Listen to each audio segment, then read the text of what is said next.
Hi, my name is Martin Purnell, and welcome to Off-Grid Christianity, a weekly podcast for those who go or don't go to church and disillusioned.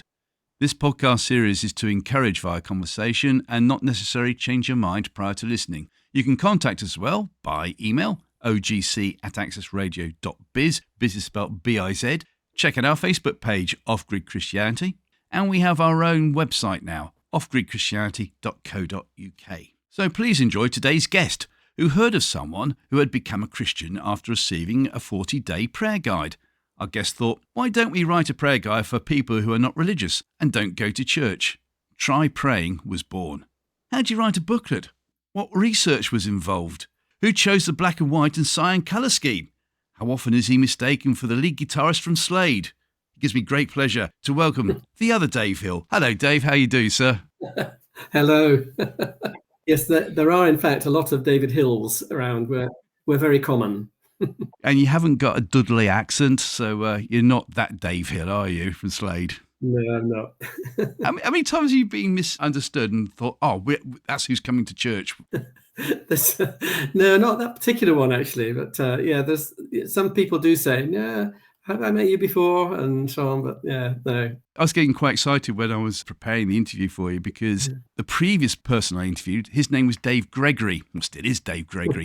But because of my long career in sort of music and buying records and everything else like that, one of my favourite bands of all time is XTC, and the lead guitarist of XTC was Dave Gregory. So I had Dave Gregory last week, and now I've got Dave Hill this week. I'm sorry to disappoint you on that side. That's all right. I must probably have Paul McCartney next week, and we'll find out that's not him either. Let's go for it. 5 important questions, or maybe not so important questions. Let's see how you get on, please. Oh, by the way, though, where are we speaking to you from? I live in Edinburgh. We've been in Edinburgh for a long time. Yeah, about 30 years now. Yorkshireman originally, and that's in my blood. Whereabouts in Yorkshire? I was in East, in Hull. That's where I grew up, yeah. Could wax lyrical about that as well, but we won't. Let's go for the 5 questions, if that's okay. Question number 1. If you could invite anybody from history for an evening meal, alive or dead, so that you could ask them questions, who would it be? Well, if I was going to be having an evening meal with somebody, I would actually want them to be alive rather than dead. Good point. I think I would go trivially for King Harold, who came to a sticky end with an arrow a long time ago. Oh, yes. Yeah.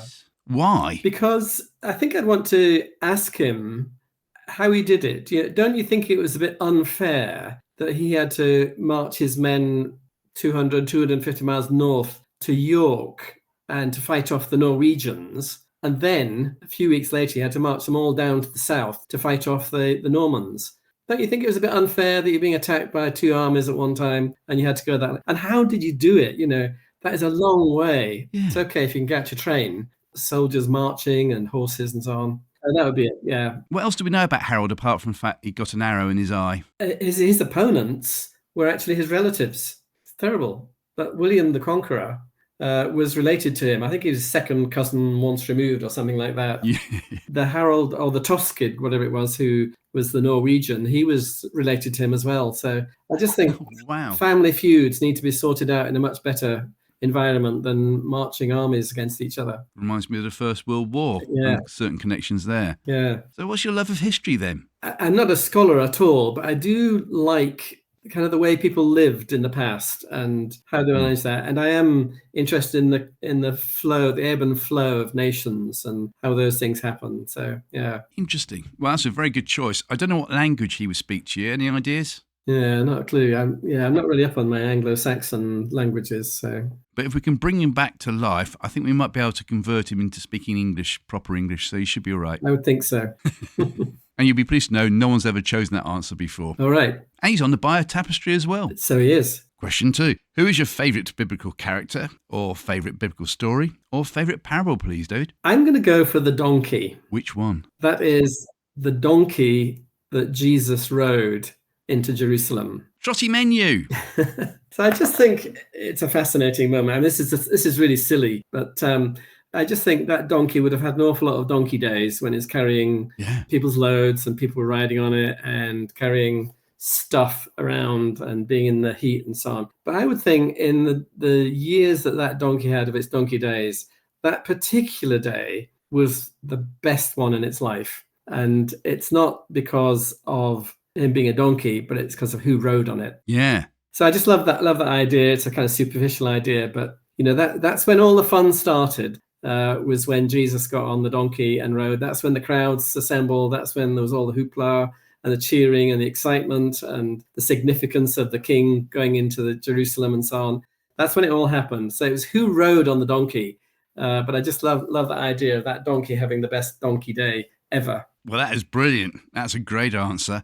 Yeah, you're the first person to choose that, by the way. We've had Balaam's ass before. Oh, okay. Yeah. When I said trotty menu, your face looked slightly blank as if you didn't know what I was talking about. No, I didn't. No. Cast your mind back to when I would have been about 7 in primary school, and the RE lesson, she would read a story about trotty menu, the donkey, and then one day took Jesus into Jerusalem.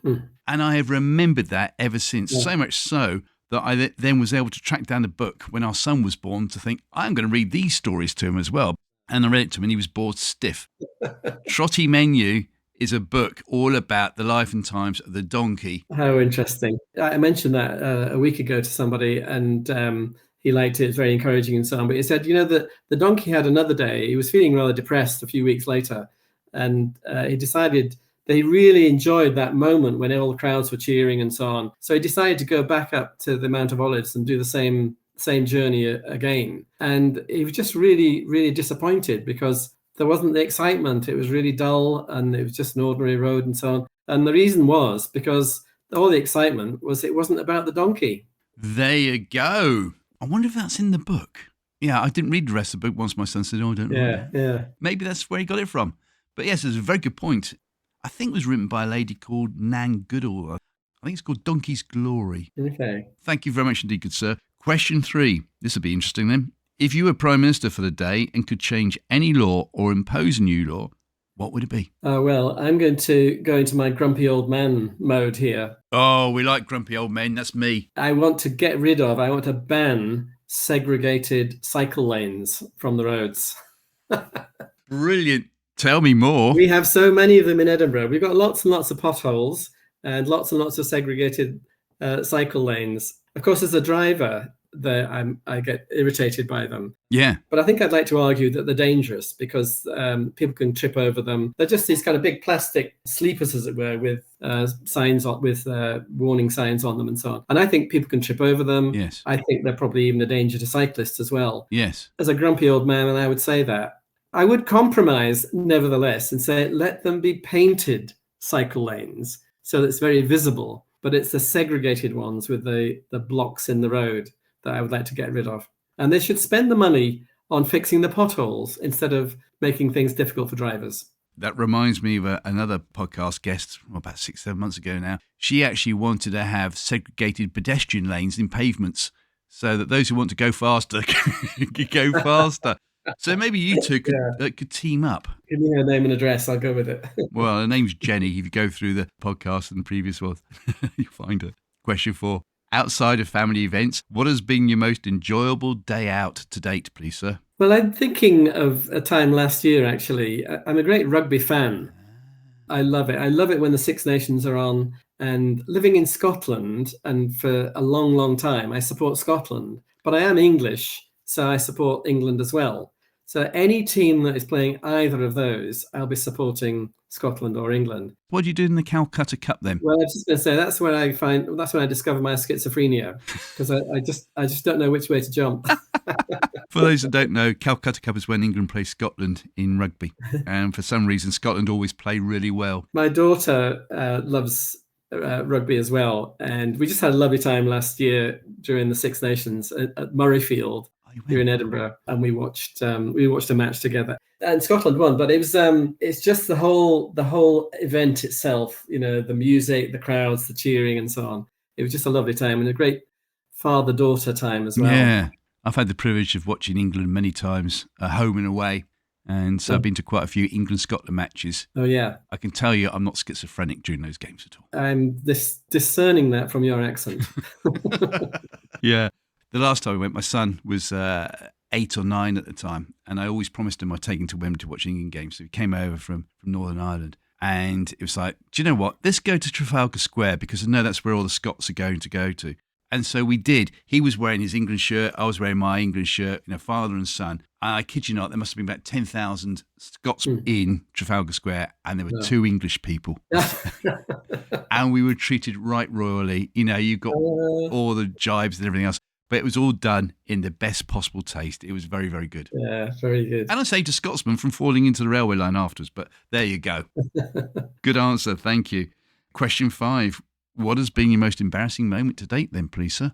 Well, there are a few, but I'll pick out one of them. This is going back decades when I was in pursuit of Claire, who became my wife. Oh. And my first occasion when I stayed at her house with her parents. And there were several things that went on, but one in particular was that they had in the hall a large Chinese lantern lamp, and it was right up in the top in the landing, and the stairs went kind of round and up onto the kind of the first floor. And this Chinese lantern, it was a large one, and it just had something on it. I don't even know what it was, a little fleck of something or other. So I leant over and just touched this thing that was on this large Chinese lantern. And to my utter horror, the thing was so old that it completely unraveled, and the whole of the thing dissembled in front of me, and the wire came out and so on. There was a huge pile of dust. But the thing was, as soon as it started unraveling, I was trying to stop it from doing that, but I couldn't. It just continued, and the whole thing disintegrated right in front of my eyes. I made a complete mess. So I had to confess to that. There's no way that I could cover that up. No. Pile of dust, and it was gone. And somebody had done it, and that somebody was me. So what happened? Well, Claire's mother was very forgiving, and she just said, "Oh, that's all right. It's very old. We needed a new one anyway." So, but as punishment, you have to marry my daughter. Yeah. That's a brilliant story. Well, Dave, where should we start then? Obviously, we will talk about a certain try-praying organisation that you founded. But I did notice that in my intensive research, you went to university and studied maths, if I remember rightly. So what went wrong when you left university? Well, I actually went to study at Birmingham University. Such is my decision-making ability. I wasn't a Christian, but on the days away, I checked out Sheffield. This was to study civil engineering. I also checked out Birmingham. And when I was at Sheffield, it was a very dreich, rainy day. But when I went to Birmingham, it was a lovely sunny day. So which university do you think I chose? So I went to Birmingham University, studied civil engineering, and I did a week of that. And I thought, I've made a mistake. I don't want to do this. So I swapped over to the maths department, but I missed a week, you see. So I spent the next 3 years trying to catch up on the missing week. I can understand that. I eventually got a degree, but it's during that time that I became a Christian. And it was through the witness of somebody who engaged me in conversation and friendship. And we argued up the way, down the way. I had a whole pile of questions from my brother, 2 years my elder, who was working his way as a teenager through to becoming an atheist. Oh, good. Yeah, we like those. I'd got lots of questions that he had put to me, which I couldn't answer. How come you believe the Bible when it's full of myths and fairy tale? Oh, I don't know. Why do you think God is so good when there's things like death and disease and diarrhea and malaria and stuff? I said, I don't know. I just found being an agnostic a much safer place intellectually. Yes. And off to university, and I met this guy, Bill, a confident Christian. And I thought, you can't be that confident. You can't be that sure of these things. So he got all my brother's questions vicariously. How come you say you believe in God? How come he's so good when there's all this stuff like death and diarrhea and malaria and so on? And he kind of answered that. And what about the Bible full of myths and fairy tales? And he kind of answered that. And over a period, I kind of launched into this here. There's a whole kind of chapter here. I'll try and make it brief. That's brilliant. Yeah, through the process, it lasted about 9 months, the gestation period. But I just discovered that there's a lot more evidence to believing in Jesus than I'd ever thought beforehand. And you do not have to hang your brains on the wall to become a Christian. And as an agnostic, I was finding myself in the weaker position intellectually. So that was a surprise. And the other thing was that when he was talking about his faith, it just seemed real. Talking about a relationship with God is not simply a matter of going to church and so on, which was the kind of stuff that I'd picked up from previously. trying to, go to church and be good was all I thought a Christian was. And I didn't like going to church, and I wasn't particularly good. Anyway, Bill challenged me. He said, Dave, is there a good reason why you don't want to receive Christ into your life? Wow. So I'd fob him off with some response to that. And I realized he was asking me the same question every time we met. And the last time he asked it, the penny dropped, because I realized he's asking not, have you got any reasons why not, but are they good? And at that point, I realized that they weren't very good. I actually felt as though God was tapping me on the shoulder and saying, you need to get off the fence, because the fence is crumbling and you need to decide which way you're going to fall. So I decided I'd become a Christian. And I said, no, there isn't a good reason why not. And Bill said, well, do you want to pray to receive Christ now? And I said, what, here? And he said, yes. I said, oh, no, I'm not going to do it in a public place. But anyway, I walked off to the library where I'd been working, and second floor, the West Wing, Birmingham University Library, maths books in front of me, totally unreligious setting. And I prayed, and I said, God, if you're there, I'm not sure you are, but if you're there, I want to get to know you. And P.S., I don't want to kid myself about it. So that was a significant turning point. Within 2 weeks, there were other little stages in it, but within 2 weeks, there was an occasion when I was alone in my room, and I just knew, like I'd never known anything in my life, that Jesus Christ was alive, and he was present with me, and had his hand on my life from then on. And that experience, it kind of triggered stuff I hadn't experienced before, like joy and excitement and peace all rolled together. It lasted about 4 hours. I just knew that he was there. For those that are listening in a moment then, David, how did you get into that position where Jesus was with you for those 4 hours? What can you remember in the lead up to that? Yeah, I'm not even sure. I can't remember. I was alone in my room, and I had, the night before, I suppose this is significant, the night before, I'd realized that what God wants us to do is to trust him. Mm-hmm. And so I had prayed the night before, and I said, I'm not going to look for a particular experience, but I'm just going to trust that however long I live, 10 years, 20 years, 50 years, whatever, I'm going to trust that during my life, I will get to know you. In essence, I surrendered my life to him. And it was the next day, it was a Saturday morning, and I might have prayed. I don't know whether I did or not, but I just was aware. And even then, the skeptic in me could say, hey, hang on, what's going on here? Why is this happening? Is it because it's a nice day outside and it's triggered some great euphoric moment or whatever? It's a bit miserable outside, and there was nothing that I could pinpoint, but I just knew. I actually wrote a letter to a friend at another university. So I don't know what I wrote, but I basically said, hey, Rob, I've become a Christian. It's absolutely amazing. And I described it to him, sent it off, posted it. Never heard from him. Whatever happened to Bill, first of all? He worked with an organization called Campus Crusade for Christ. It's now Agape. Yeah, so he worked with them for a number of years and then went back to America, where he was from. And the other question, of course, what was his answer when you said to him, yeah, well, the Bible's only full of myths and fairy tales? Can you remember what he said? What did he say? Right, well, that's the subject of another podcast, surely. Very true. I'll hold you to that. There's a lot of stuff there, but it's history. Where it's history, it's history. Where it's poetry, and so on. It doesn't claim to be a scientific textbook, but it's a collection of lots of different types of writings. But the historical side of it is so convincing. Yeah. It connects with secular history and so on. Well, we'll do a podcast in the years to come on that. I'll send my lawyers around to your lawyers to get up a contract, and you can sign it accordingly. Thank you. So there you are. Then you've done your maths. What happened next then? I was looking for jobs and thought I'd try and get into management in some kind of management training scheme, whatever. I'd never really had a good purpose in life, but it was just, I suppose, essentially to get a good job and get a good house and get a good wife. And that's as far as my scheme for life went.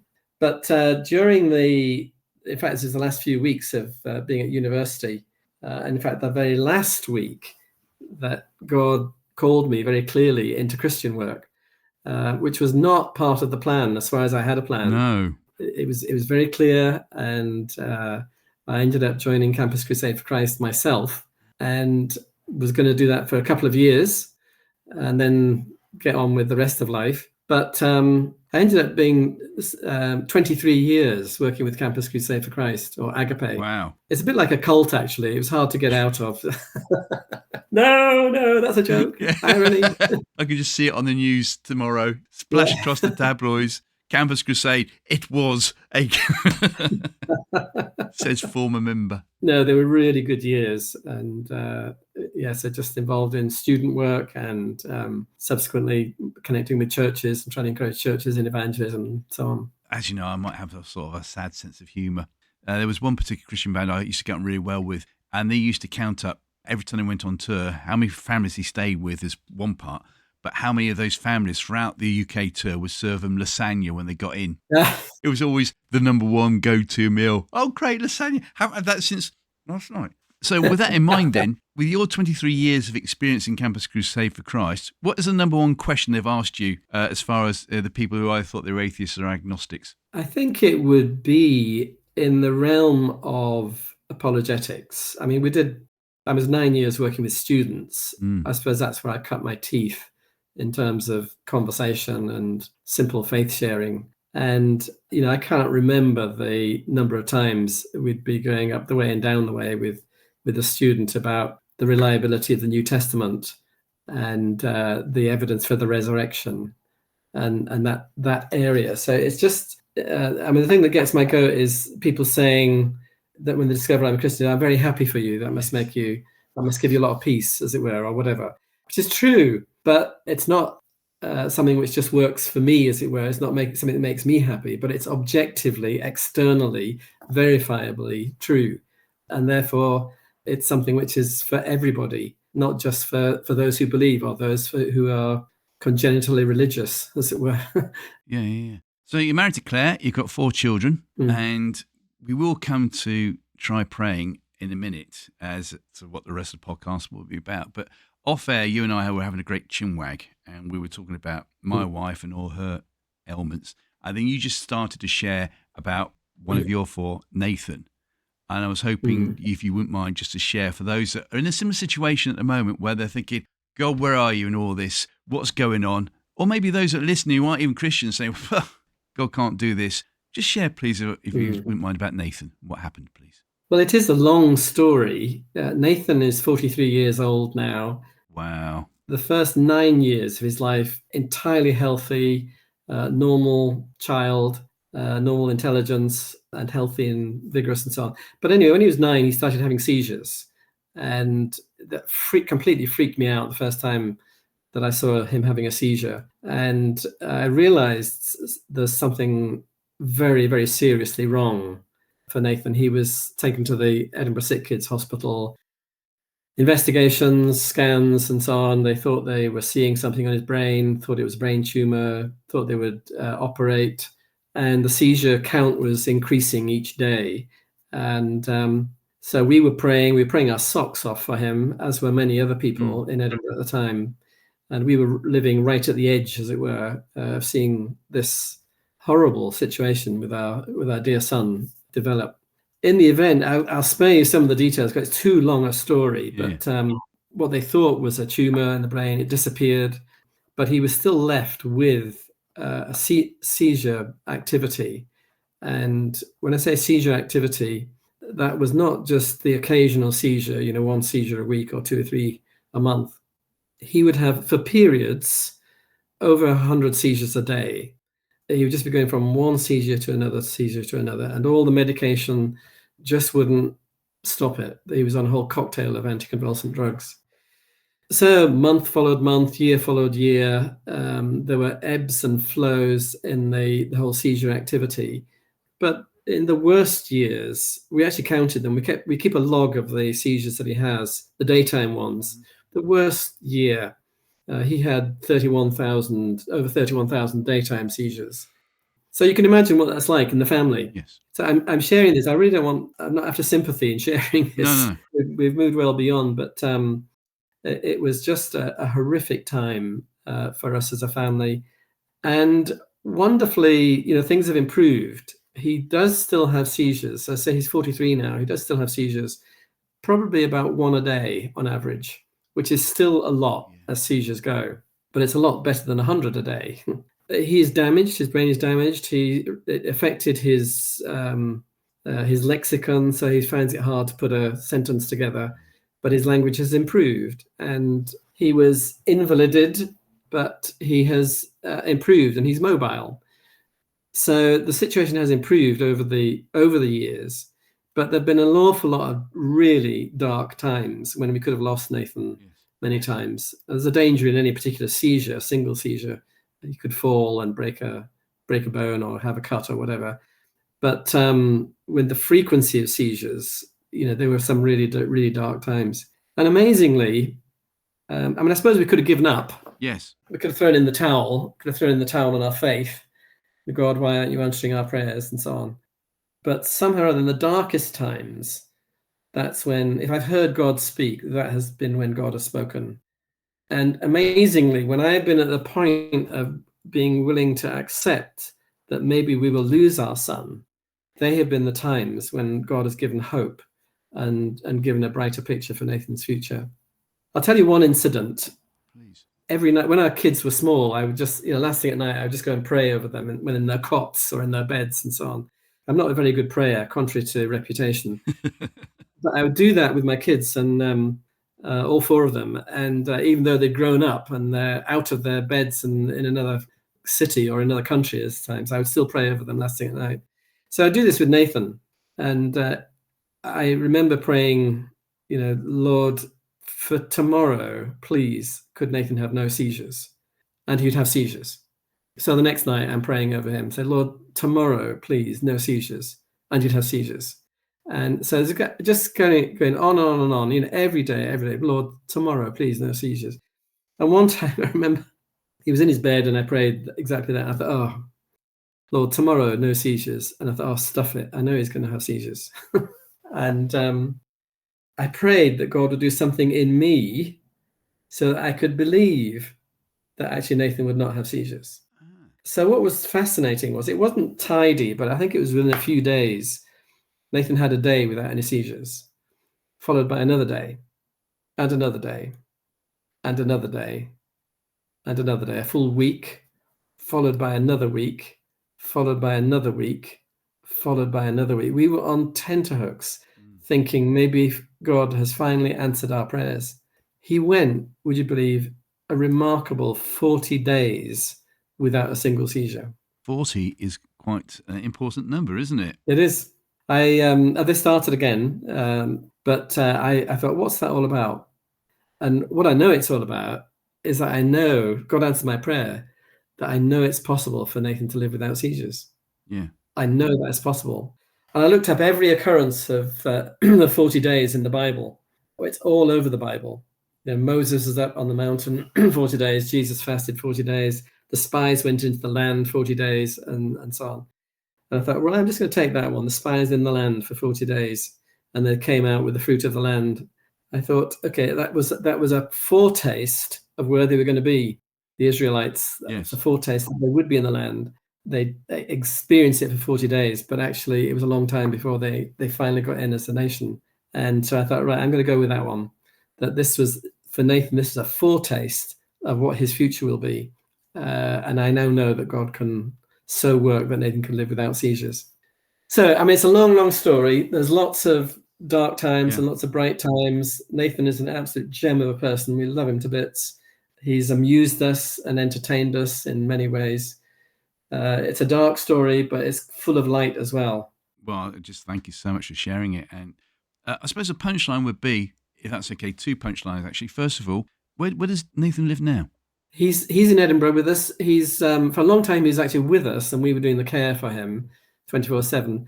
But now he's in care. He has a flat, and he needs carers. So there's a little team of carers would look after him through the day and the night. 2 miles away from us. Wow. Well, hopefully he'll enjoy listening to this podcast when it's released to the masses. Yeah.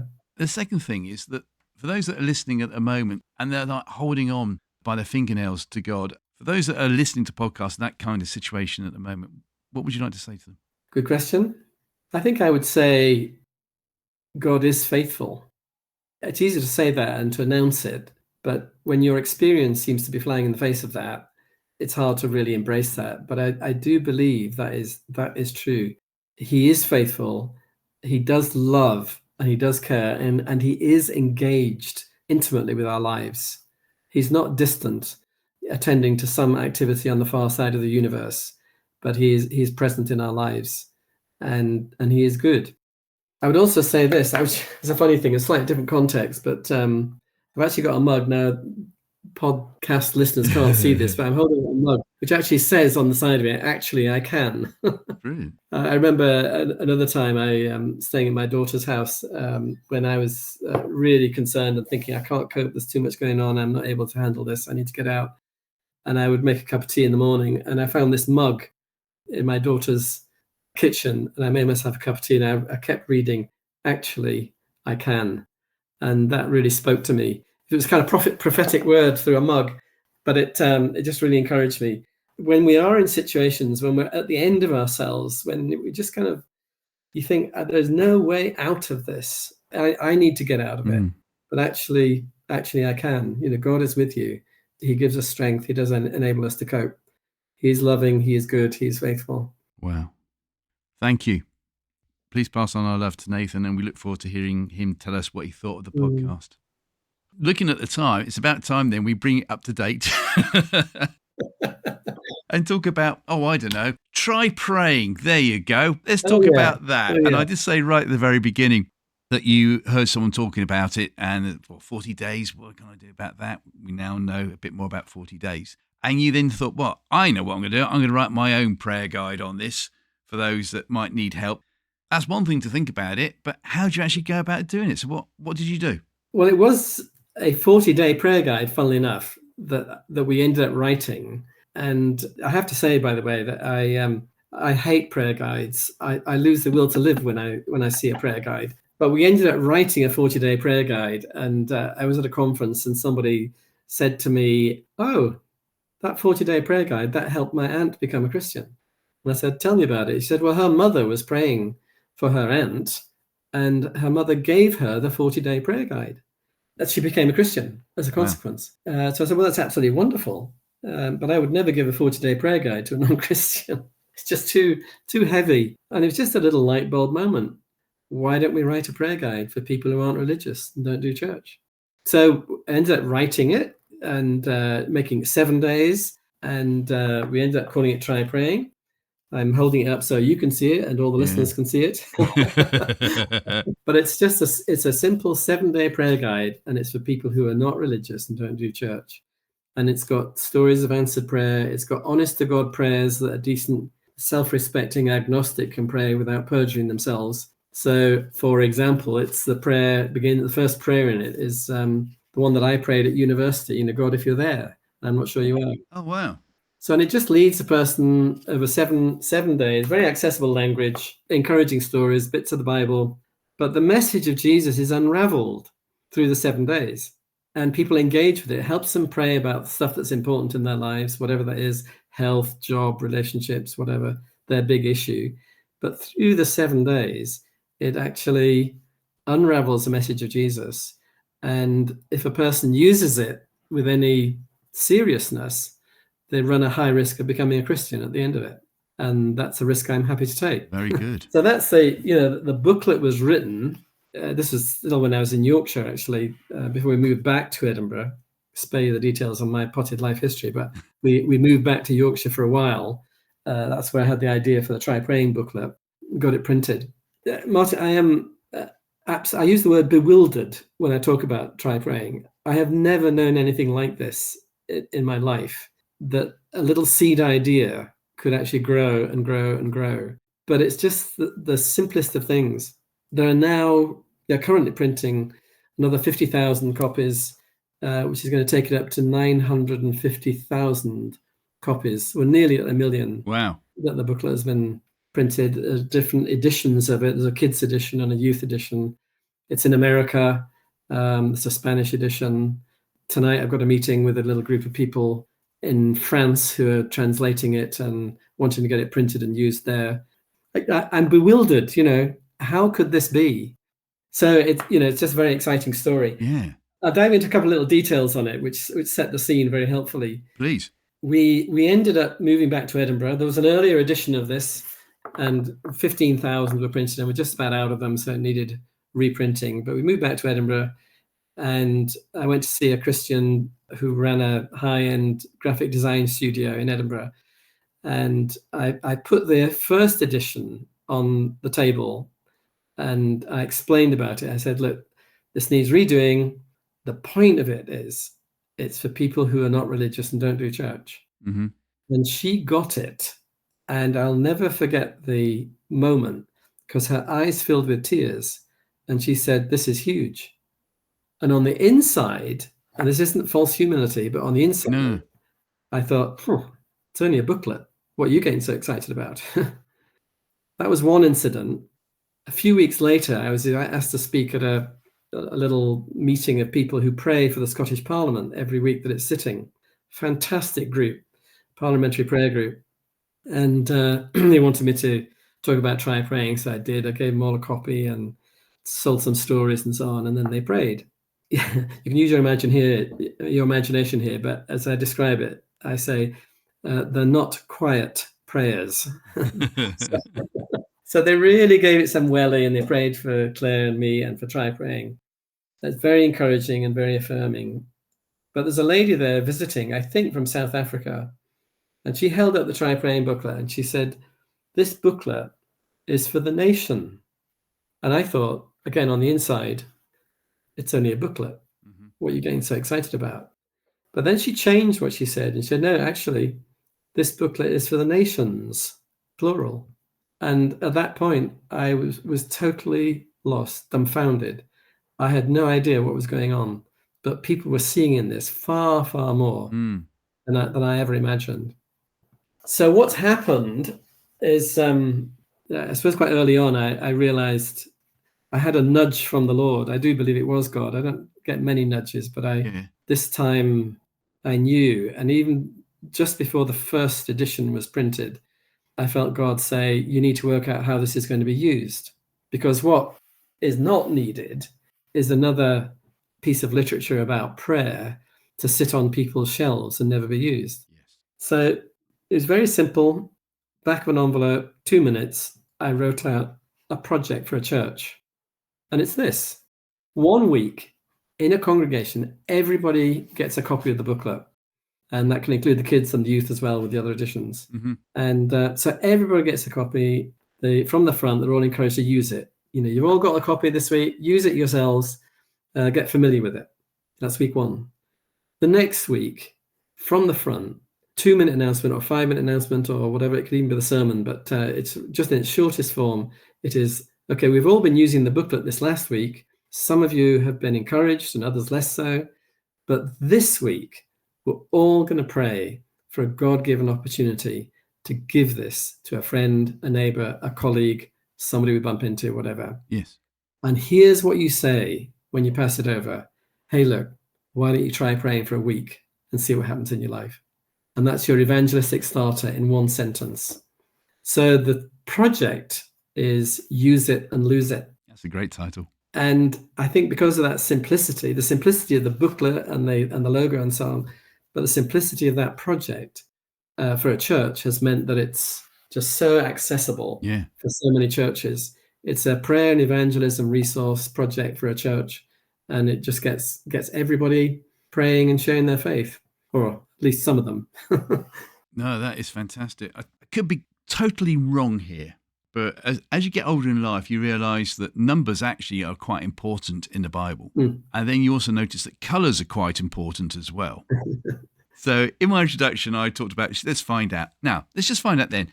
The colour scheme is great. It's black and white for try praying. I think it's a cyan colour backdrop, turquoise maybe. Yeah, turquoisey, greeny blue, yeah. Why those colours? Well, I can't take any credit for that at all. That was the designer that I met, the graphic designer, way back. She put it together, and we loved it.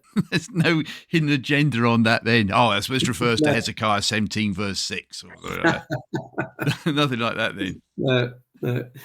It's great though, isn't it? You felt you had a nudge, despite everything that's happened to you in your past. It's as if it's like all boiling up. Your past years are now for this, to take this on and take it further. So I'd like those that are listening today to be encouraged by that whatever's happened to you in your past 20 years or whatever, actually, God hasn't forgotten that and could be using it for the betterment of his glory as well. Something that I picked up on your bio, obviously, with my team of researchers, was that you like to see other churches work together. How beneficial has this book been to bring churches together on it? There's a guy and his wife down in Devon, Andrew and Morag, who heard about Try Praying a couple of years ago and loved it. And what they have done in North Devon is they have just, from a standing start, they have brought together 40 churches in their area, and they're all using Try Praying within a confined time period. Wow. And Andrew, he keeps banging on about this. We meet frequently and we have little prayer meetings and so on, but he keeps banging on. He says, I absolutely love Try Praying. It is the one thing that has brought churches together in our area. And the unintended consequence, he said, is that it's brought about unity across the churches.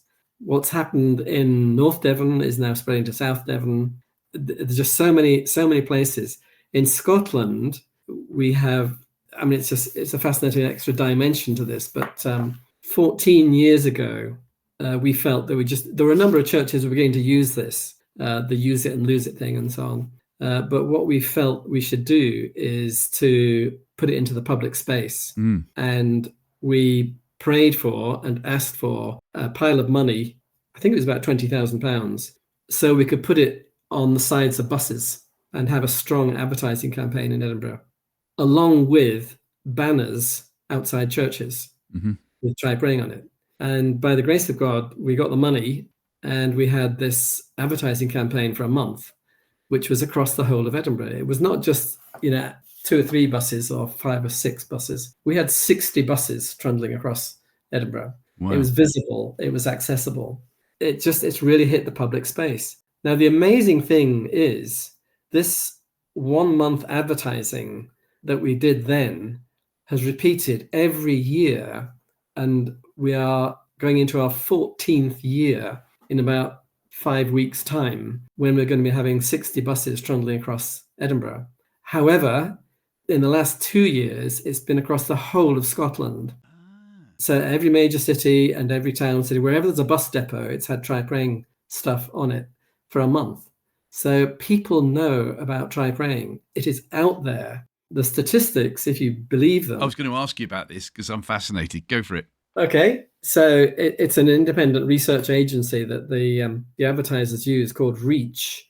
And just by the number of buses and the locations of the buses, they reckon we have reached 65% of the adult population of Scotland who will have seen our logo and who will have seen it 13.8 times last year. Okay. We did some research ourselves. I met somebody who's an advertiser, who runs an advertising agency, and it was very, very gratifying, actually. He said, he was a Christian. He said, as an advertiser, I've seen Try Praying, and I wished I had done it.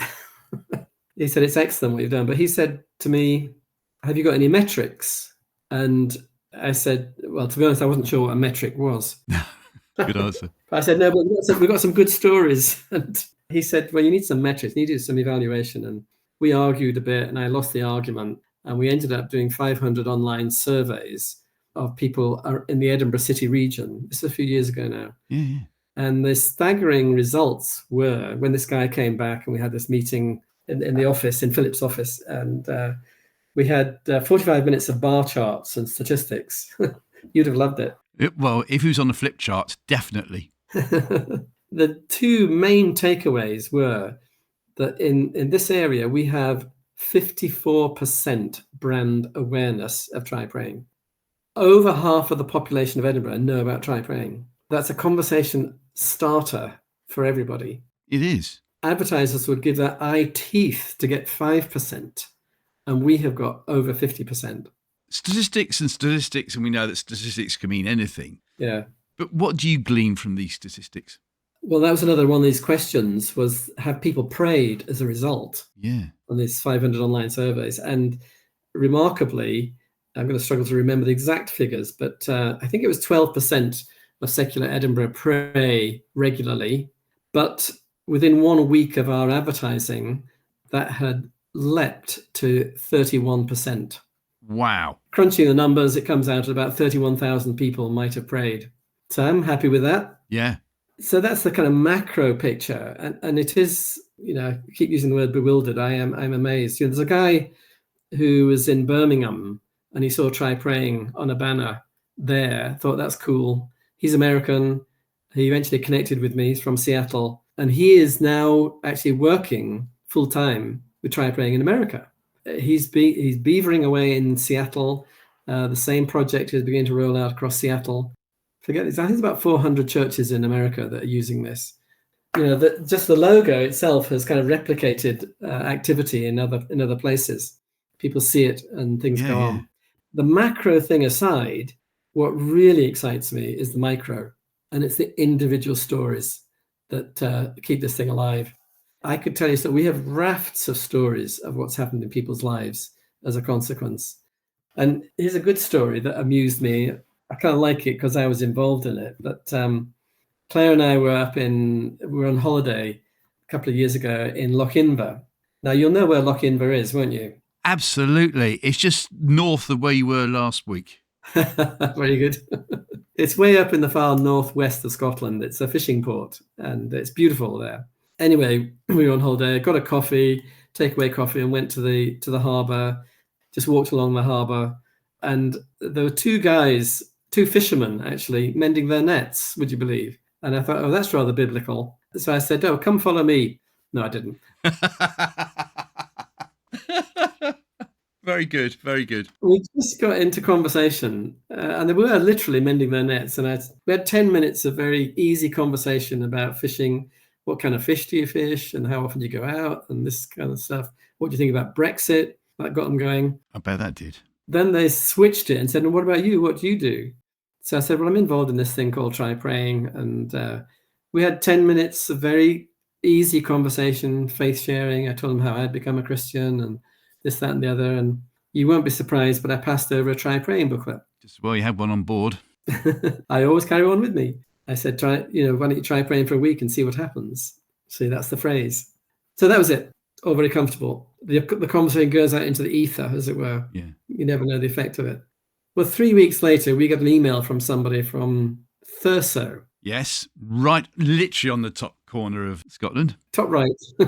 And to and fro with him about what he wanted. And he was asking for 10 copies of the Try Praying booklet. How did he hear about it? He said, well, my son is a fisherman and he fishes out of Lochinver in the far northwest. And he met this person who gave him a Try Praying booklet. And he read the booklet and really liked it. And then he gave it to me and I read it and engaged with it. And it's changed my attitude. And I want 10 copies to give to my friends and family. Wow. And did you tell him it was you? No, I kept quiet about that. There's a guy called Paul who was given a booklet, church here in Edinburgh, actually, on an Alpha course. And he was working his way through it. And he got to day 5, which is about where the cross is explained and the whole process of forgiveness. And he came up to his church leader the following Sunday, tears in his eyes. And he said, this has been the most profound experience that I've had on my journey to faith. There's another guy called John who was given a booklet, again, not far from where I live here, and not given by me, but by our church. And he was actually suffering from cancer. And he worked his way through the booklet and did everything that it said.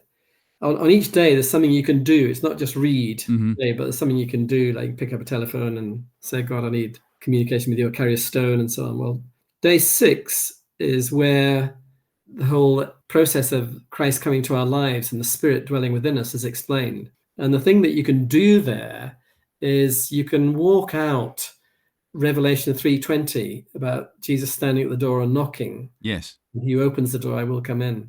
And so you're just encouraged to go to your door, go to your front door and open your door and say, Jesus, you're welcome in my life. Well, John did that.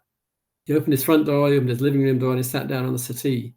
And he looked up, he couldn't believe his eyes, but he actually saw Jesus standing there, white, glowing, hands outstretched.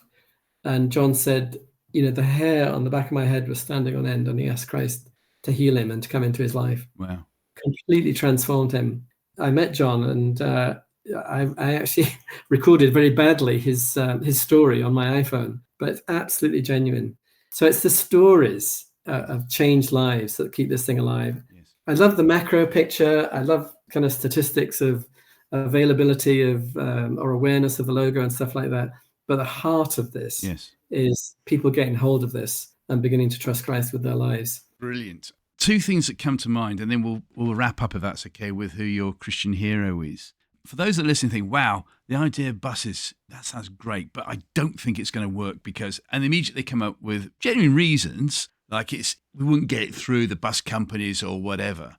What happened to you when you approached the bus company and the advertising agency said, this is what I want to do? It wasn't a problem. They were happy for it. If we had a logo which was visible, which said, for example, try praying and you'll get the job, or try praying and you'll be healed, they are unverifiable truth claims. But what we have is try praying. And currently there's a tagline which says it could change your life. But when it's just an open possibility which we put in front of people.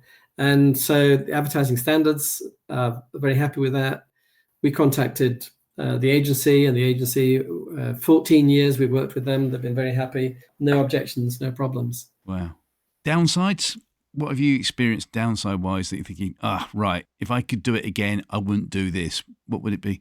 I think it's keeping it fresh. In longevity of a project is a big challenge. So churches in Edinburgh, we had about 70 churches all doing this together the first year, and those numbers have dipped and risen and dipped and so on. So keeping it fresh, that's a challenge, and it's a kind of relational challenge because it's a matter of just having the relationships with church leaders and so on. So that's not exactly a downside, but that's a challenge. Yeah. I think most of the downside would be my capacity as a person to handle this thing. So we have a small team now. There's got a good set of trustees, and there's 3-4 of us working on it. Having capacity to extend this is the big challenge for us as well. We've said very often that this really could go anywhere. This is such an easy, accessible project for churches. It's such an accessible thing for non-Christians that this could and should go to many, many countries. Well, at the moment, it's all being coordinated from a spare bedroom in a house in Edinburgh. Yes. So the increase of capacity is a big one. Yeah. What about then, because you mentioned the Alpha course, which has been phenomenally successful. Yeah. And I'm only just twigging onto it. Actually, it goes back quite a few decades, really. Yeah. And a couple came along and they went to church. That was their idea. So out of a seedling, it's taken several years for Alpha course to be where it is now. What's your relationship with the Alpha course? We're very friendly. I'll tell you a story, actually. Thank you. Try praying is used a lot in Alpha courses on the prayer week.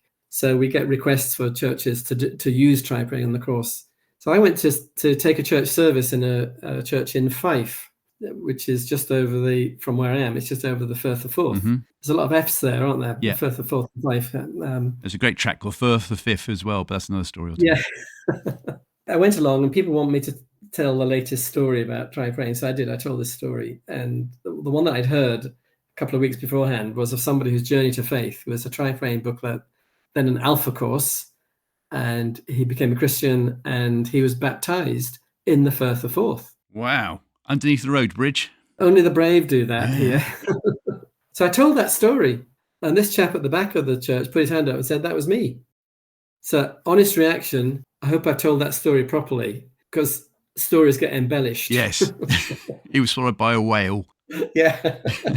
So anyway, I said, oh, look, let's meet afterwards, have a coffee and tell me a story. So I did that, and I met Wilson. And the more I listened to Wilson's story, the more I realized this was not the story I'd heard. The story I'd heard was a guy, try praying booklet, Alpha course, baptized in the Firth of Forth. But on the south side, the Edinburgh side, Wilson said, it's a try praying booklet, Alpha course, then he was baptized. But on the north side, and it turns out they were about a week apart from each other. It's a fascinating story. And we've actually introduced them to each other. They're kind of cousins in the Lord, these two people. But yeah, that's answering your question with an anecdote there. Yeah. But, Alpha and try praying sits very comfortably. It does, isn't it? The Alpha prayer coordinator in America is now on our board in America, and she absolutely loves try praying. She's been banging on about exactly this, that try praying and Alpha sit together so well, because Try Praying kind of opens up spiritual conversations with people, which can then be followed on with an invitation to an Alpha course. Well, that's really good, because I think, to sum it all up, the number of times you hear about people have a great idea and they don't, for one reason or other, maybe deliberately, don't talk to other people who could come on board and work together. And it really does sadden me that churches sometimes just do not want to work together. And here you are coming alongside the Alpha course, and look what's going on. Yeah. For those that want to know more about this, I'm sure you know the answer to this. How can they find out, please? Okay, we've got two websites. One is trypraying.org, and that is the one we keep clean of all the Christian stuff. That is for inquirers, so people that might want to explore just discovering faith for themselves. Our other website is called Do Try Praying, so do.trypraying.org, and that's where you can get all the under-the-counter stuff for churches and how you can find out about it. I can just imagine some kind of, excuse me, sir, have you got that under-the-counter stuff, for Christians? Yeah. That's a great way of doing it. I love that. So it's do.trypraying.org. Yeah. If you want the under-the-counter stuff. And if you don't want the under-the-counter stuff and you want, the basic one, you go for trypraying.org. Yeah, that's it. Yeah. And if anybody has come up with a really good idea and they want to run it past you, maybe they want to, take out loads of buses with the advertising on, or do something, how can they get hold of you? Well, they can email us. Very happy about that. David@trypraying.org. People, in fact, we're looking for, the whole thing is being campaigned around Easter. So March, April, May. Churches and groups of churches are lining up to use this as a kind of united campaign across the country. Yeah. So we're praying for 1,000 churches this year that will use Try Praying. We had about 600 last year. So we'd love that. We'd love to hear from people that are interested either for their own church or for a group of churches. We would love to talk with them. Brilliant. Well, David, you're not the lead guitarist from Slade. Maybe one day I'll be able to speak to him. It's been a phenomenal podcast. I do say to every guest that I write to that quite often we go off on a different tangent from what we were going to do. So I thank you so much for your humility on that and sharing about Nathan, and please say hello to him as well. The other thought that came to mind was that when you proposed to Claire, did you do it underneath a new lantern and said, "You are the light of my life"? A nice line. Yeah, but you didn't, obviously. Which leads in very nicely, sir, if that's right to say, David Hill, who is your Christian hero, please? Well, it's somebody that I've never met, but I hope to at some stage. There's somebody called Jeremiah Lanphier. Okay. He was somebody who was in New York in the 1850s. He was a kind of evangelist based on a church, and he was trying this, that, and the other. But he decided that he would hold a prayer meeting, and he advertised it. And this was 1857 on the Wednesday at 12 o'clock at noon, and nobody came for half an hour. So he prayed by himself for half an hour, and then another person came, and then another 4 came. So he had 5 people in his hour-long prayer meeting, 6 with himself. The next week there were 10, then the next week there were 20, and then within a few weeks he was having 20 different prayer meetings, and they took over Burton's Theatre, which was capable of holding 3,000 people for their prayer meetings. Prayer meetings got crowded out. By the end of March, every downtown New York church and public hall was filled to capacity, and 10,000 men were praying daily. So that was a noontime prayer meeting. And what happened was, as J. Edwin Orr, who is a great church historian, said, that this broke into evangelism. And he said people were being converted 10,000 a week. He said in that revival, it's the 1850s, 1860s, they reckoned that 1 million people were converted. 3% of the population of America were converted in that year. So Jeremiah Lanphier probably had no idea what he was doing when he's just put a stake in the ground and said, "Hey, let's pray." And then gradually he had to hold his own and keep going. But people came, and it just caught on. It was like a wildfire. What else happened to him that we know? He just kept leading prayer meetings. This was his thing. He continued to do this.